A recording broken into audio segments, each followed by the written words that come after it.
एक निश्चित दिन पर एक महिला जो 3 युवा लड़कों की मां थी ने अपने पति को खो दिया और वह दुखी थी।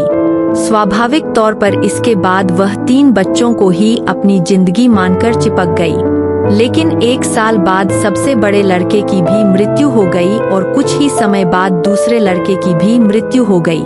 अब वह अपने प्रिय जीवन की खातिर अपने इकलौते बच्चे से चिपकी रही, लेकिन कुछ ही समय बाद इस लड़के की भी मृत्यु हो गई।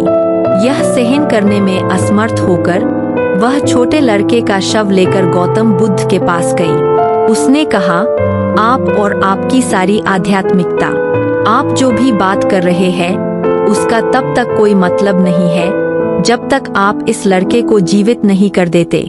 मेरे पति की मृत्यु हो गई और मैंने किसी तरह उसे सहन किया।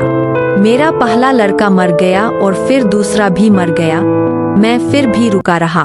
अब आखिरी वाला भी चला गया। यदि आप असली है तो इस लड़के को जीवित करके इसे अभी साबित करें। गौतम ने महिला की ओर देखा और जान लिया कि इस उत्तेजित भावना की स्थिति में वह जो कुछ भी कह सकता है या कर सकता है वह सफल नहीं होगा। तो उसने कहा, मैं तुम्हारे लड़के को जीवित कर दूंगा। जाओ और मेरे लिए उस घर से कुछ तिल ले आओ जिसने कभी मृत्यु को नहीं देखा हो।